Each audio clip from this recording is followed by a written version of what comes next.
आज की वीडियो में हम लोग पढ़ने वाले तुम्हारे क्लास 12 के आरओ बुक का सबसे पहला कहानी जो कि है तुम लोगों का भक्तिन। ये जो कहानी है ना वो ट्रस्ट में बहुत ही इजी पीजी सा है, बस वीडियो को एंड तक देख लो एंड ये जो कहानी है ना वो क्रिस्टल क्लियर हो जाएगा एंड तुम लोग इस कहानी से कोई भी क्वेश्चन को आराम से सॉल्व करके आओगे।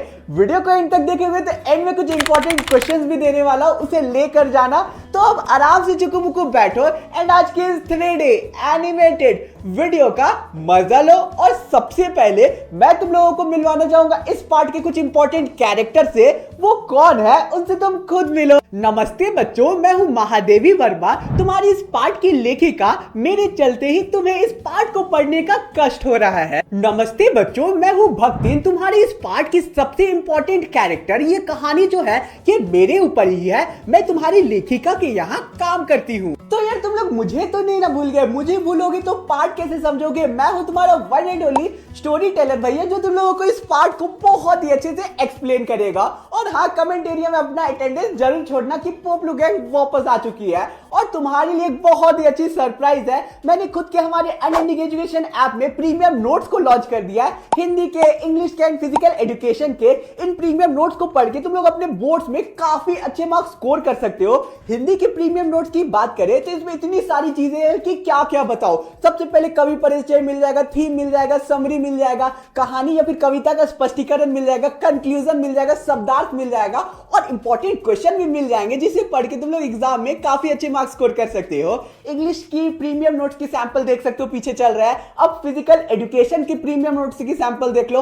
अगर तुम लोगों को कोई भी नोट चाहिए होगा तो लिंक डिस्क्रिप्शन में मिल जाएगा, अभी जाके परचेज कर सकते हो। और अब चलो हम लोग शुरू करते हैं हमारे पार्ट के एक्सप्लेनेशन को। पार्ट के शुरुआत में मैंने ये बोला है कि छोटे कद और दुबली शरीर वाली भक्तिन के ओठों के कोनों में दृढ़ संकल्प और उसकी छोटी आंखों में समझदारी लेकर जिस दिन वो मेरे पास आई उस दिन से आज तक एक युग का समय बीत गया। जब भी भक्तिन से कोई भी पूछा करता था कि वो लेखिका के साथ कब से है तो वो बढ़ा चढ़ा के हमेशा बोल दिया करती थी यही कुछ 50 साल से हम साथ हैं। सेवक धर्म में हनुमान जी से कंपटीशन करने वाली भक्तिन का असली नाम लक्ष्मी था। वो ये नाम किसी को नहीं बताती है क्योंकि लक्ष्मी नाम का अर्थ होता है बहुत ज्यादा धन और दौलत, लेकिन उसके पास कुछ नहीं था। केवल जॉब पाने के लिए शुरुआत में वो मुझे असली नाम बताती है ताकि वो परिमाण दे पाए कि वो सच्ची है, लेकिन वो ये भी आग्रह करती है कि लक्ष्मी नाम से उसे कभी पुकारा ना जाए। लेखिका महादेवी वर्मा उसके वेशभूषा और उसके गले में माला को देखकर उसका नाम भक्तिन रख देती है, जिसे सुनकर वो बहुत गदगद हो जाती है और खुश हो जाती है।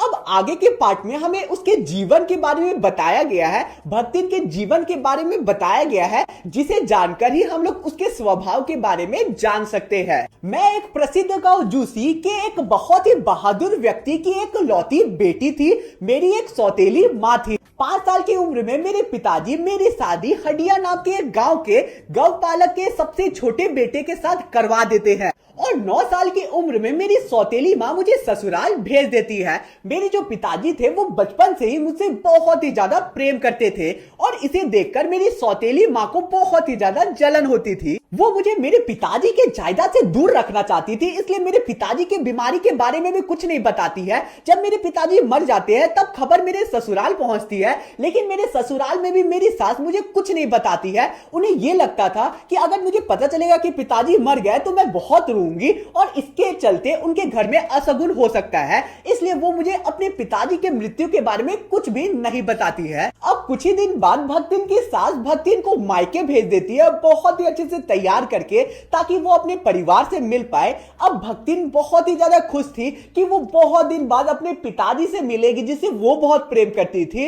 अब वहां जाते ही उसे बहुत ही बड़ा झटका मिलता है। उसे ये पता चलता है कि उसके पिताजी मर चुके हैं। वहां जाने के बाद उसकी सौतेली माँ भी उससे बहुत ही बेकार तरीके से बात करती है, जिसकी वजह से वो तुरंत ही अपने मायके से लौटकर ससुराल चली जाती है। और वहां पे जाकर अपनी सास को बहुत सुनाती है कि आखिर उसने क्यों नहीं बताया उसके पिताजी के बारे में। वो अपना गुस्सा उतारती है अपनी सास के ऊपर और फिर अपने कमरे में चली जाती है। और जैसे ही उसका पति आता है तो उस पे भी अपने गहने जेवर को फेंक कर अपना दुख को प्रकट करती है और बहुत ही ज्यादा रोती है। भक्तिन के आगे के भी जीवन में सुख की अपेक्षा दुख काफी ज्यादा थी और यहाँ से हमारी कहानी का दूसरा भाग शुरू होता है। आगे हम लोगों को यह बताया गया कि भक्तिन की 3 लड़कियां होती है जिसकी वजह से उसे घर में काफी ज्यादा ताना सुनने को मिलता है अपनी सास से और जेठानियों से, क्योंकि सास के 3 कमाने वाले पुत्र थे और जेठानियों के भी पुत्र थे। केवल इसकी ही 3 लड़कियां थी। जेठानियां बस बैठकर बातचीत किया करती थी और उनके पुत्र दिन भर खेलते रहते थे। उसका उल्टा मुझे घर का सारा काम करना पड़ता था और मेरी बेटियों को गोबर उठाना पड़ता था। उनके पुत्र जो थे उन्हें अच्छा अच्छा खाना दिया जाता था, लेकिन उसका उल्टा मेरी पुत्री को बहुत ही खराब खाना दिया जाता था। इसे देखकर मुझे बहुत खराब लगता था और रोना आता था। जैसे ही भक्तिन का पति घर आता था वैसे ही उसकी जेठानियां भक्तिन के खिलाफ उसे बहुत ही भड़काने लगती थी कि ये तो तुम्हें कभी बेटा दे ही नहीं सकती है। जेठानियों के जितने भी पति थे वो सब उन्हें पीटते थे, मारते थे। इसलिए जेठानियों का भी ये कोशिश रहता था हमेशा कि भक्तिन का पति भी उसे डांटे और मारे, लेकिन भक्तिन का जो पति था वो उसे बहुत प्रेम करता था, कभी नहीं डांटता था, क्योंकि भक्तिन का पति को भी ये पता था कि भक्तिन एक प्रतिष्ठित परिवार की बेटी थी। अब कुछ ही समय में होता यह है कि भक्तिन और उसका पति जो है वो घर से अलग हो जाते हैं और बंटवारा कर लेते हैं। बहुत मेहनत परिश्रम के बाद भक्तिन और उसका पति सक्सेसफुल हो जाते हैं। अब वो धूमधाम से अपनी सबसे बड़ी बेटी का विवाह कर देते हैं, लेकिन यहाँ पे फिर से ट्रेजेडी आ जाती है हमारी कहानी में और 36 ईयर की एज में जो भक्तिन का पति था वो मर जाता है। उस समय जो भक्तिन थी वो केवल 29 साल की थी और उसकी 2 बेटियां और भी थी जो काफी ज्यादा छोटी थी। आज भी जब भक्तिन अपने पति को प्रेम से याद करती है तो उसे बुढ़ाऊ करके पुकारती है, क्योंकि उसका यह मानना था कि जैसे मेरा एज ढल रहा है, मैं बूढ़ी हो रही हूँ, वैसे ही वो भी भगवान के पास रह के बूढ़ा हो गया होगा। मेरे हरे भरे खेत, मोटी ताजी भैंसों और गायों और पेड़ में लदे फलों को देखकर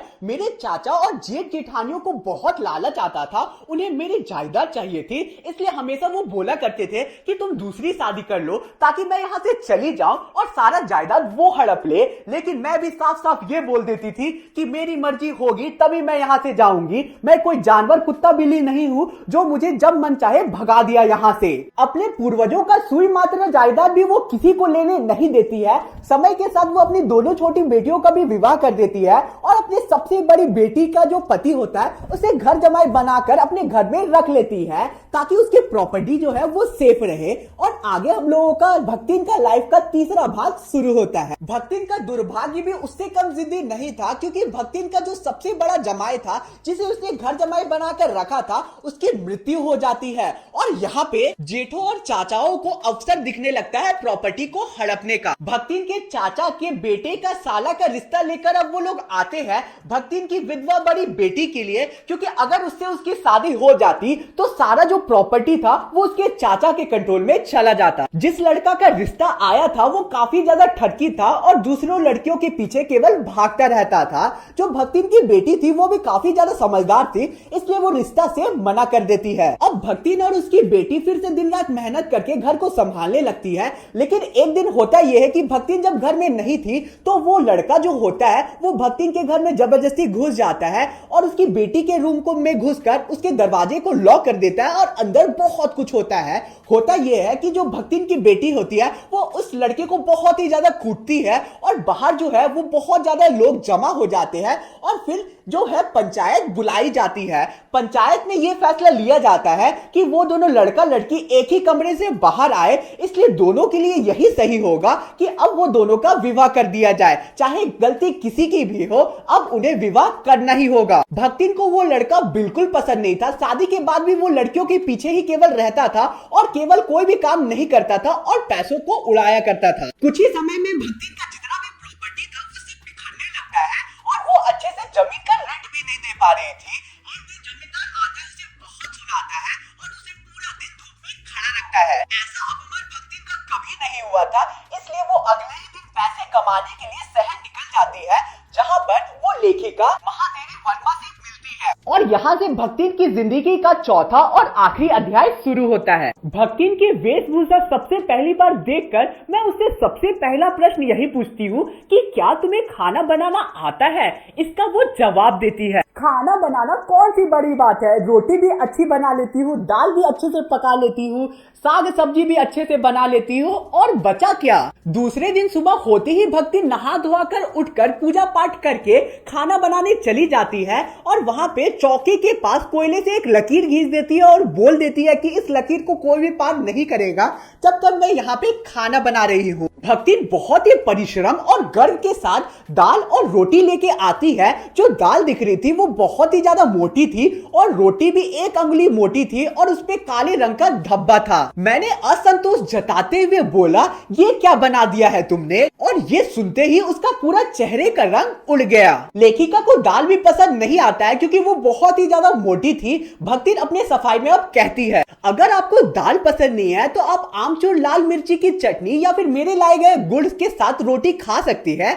मेरे सास ससुर तो मेरे खाने की बहुत ज्यादा तारीफ किया करते थे। बहुत मुश्किल से मैं 1 रोटी खाती हूँ और यूनिवर्सिटी की तरफ चली जाती हूँ। मेरे परिवार वाले मेरे खाने को लेकर बहुत चिंता में रहते थे, इसलिए मैंने भक्तिन को रखा था। लेकिन भक्तिन जो थी वो अपने मन का ही खाना डेली बनाया करती थी। इससे मुझे बहुत असुविधा होता था, लेकिन मैं भक्तिन को कभी कुछ नहीं बोलती थी। लेखिका ये चाहती थी कि जो भक्तिन है वो साफ सुथरी धोती पहने और उसके साथ साथ बोलने में थोड़ा शिष्टाचार लाए, लेकिन भक्तिन में कभी भी कोई चेंजेस नहीं आता है। भक्तिन अच्छी है ये कहना थोड़ा मुश्किल होगा, कठिन होगा, क्योंकि उसके अंदर भी कुछ बुराइयां थी। वो हमेशा सच नहीं बोलती थी। मेरे इधर उधर घर पे पड़े पैसे पता नहीं कैसे भंडार घर की मटकी में जाकर जमा हो जाते थे। इसका रहस्य तो केवल भक्तिन को ही पता होगा। जब भी मेरे घर से कोई भक्तिन के ऊपर इशारा करता था, शक करता था, तो भक्तिन ऐसे ऐसे तर्क देने लगती थी कि अगला जो सामने खड़ा होता था वो चुप हो जाता था, कुछ नहीं बोल पाता था। भक्तिन ये बोलती थी कि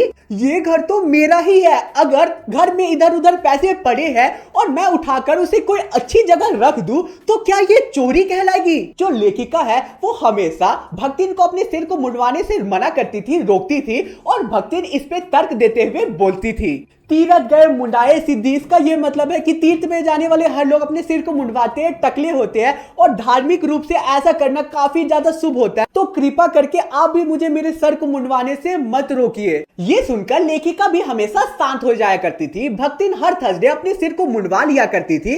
अब जो हमारी लेखिका है वो अपने सारे कर्मचारियों को पढ़ाना शुरू कर देती है। इस पे जो भक्तिन है वो असंतोष जताती है और बोलती है, अगर हम भी किताबों में उलझ गए तो घर का काम और रसोई का काम कौन करेगा?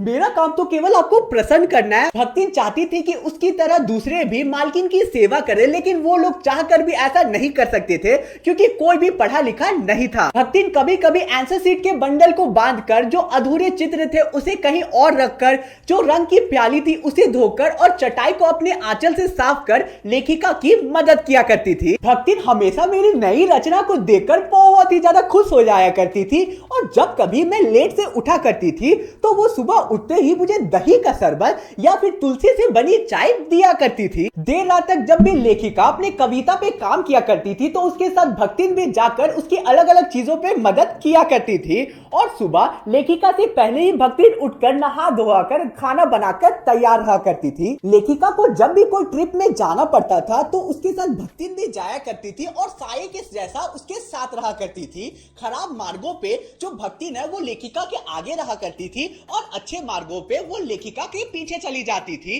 ताकि कोई भी असुविधा लेखिका को ना हो। देश में जब युद्ध का माहौल चल रहा था तो भक्तिन का दामाद, उसकी बेटी और नाती आते हैं भक्तिन को वापस गांव ले जाने के लिए डर की वजह से। लेकिन भक्तिन जो है वो लेखिका को छोड़ के नहीं जाती है, उनके साथ ही रहती है। केवल जो कमाए पैसे थे वो अपनी बेटी को दे देती है और उन लोगों को वापस गांव भेज देती है। जब युद्ध बहुत ज्यादा बढ़ जाता है और उस एरिया को लोग खाली करने लगते हैं तो जो हमारी भक्तिन है वो लेखिका को आग्रह करती है बहुत प्रेम से कि वो भी उसके साथ गांव चले, वहां वो सेफ रहेगी और वहां पे गांव पे जो भक्तिन है वो छोटी सी छोटी चीज का भी ध्यान रखेगी लेखिका का। मैंने भक्तिन का ये प्रस्ताव पैसों की कमी का बहाना देकर टाल दिया, लेकिन भक्तिन की इतनी उदारता देखकर मेरा हृदय बहुत ही ज्यादा खुश हो गया। लेखिका बताती है कि जैसा रिश्ता एक माली का उसके फूलों से होता है वैसे ही रिश्ता भक्तिन और लेखिका के बीच बन गया था। भक्तिन हॉस्टल में रहने वाली सारी लड़कियों के प्रति बहुत ही ज्यादा स्नेह दिखाती है और लेखिका के रिलेटिव्स के प्रति जिनका भी लेखिका से अच्छा बनता है उनके तरफ वो बहुत ही ज्यादा आदर दिखाती थी। जब भी किसी स्टूडेंट को आजादी की लड़ाई के चलते जेल में डाल दिया जाता था तब भक्तिन को बहुत ही ज्यादा बुरा लगता था। भक्तिन को जेल से बहुत ही ज्यादा डर लगता था,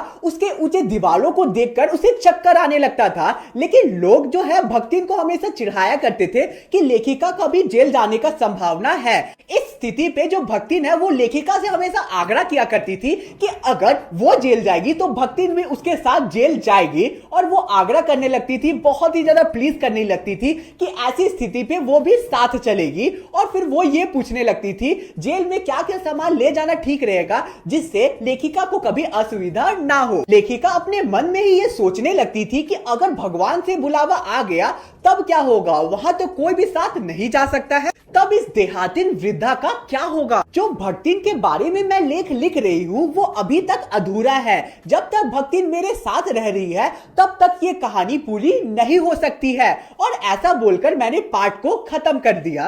तो यार इसी के साथ आज का हमारा पूरा पार्ट बहुत ही अच्छे से कंप्लीट होता है। अगर मेरा थोड़ा सा भी एफर्ट पसंद आएगा तो प्लीज यार चैनल को सब्सक्राइब करना, वीडियो को लाइक करना और एक प्यारा सा कमेंट अपने आयुष भैया के लिए जरूर छोड़ देना। अब तुम्हारी स्क्रीन पे इंपॉर्टेंट क्वेश्चन दिख रहा है, ये क्वेश्चन एग्जाम के पर्सपेक्टिव से इंपॉर्टेंट हो सकता है, इसलिए अच्छे से नोट डाउन कर लो और आंसर चाहिए तो टेलीग्राम ग्रुप ज्वाइन कर लेना, लिंक डिस्क्रिप्शन में मिल जाएगा टेलीग्राम ग्रुप का।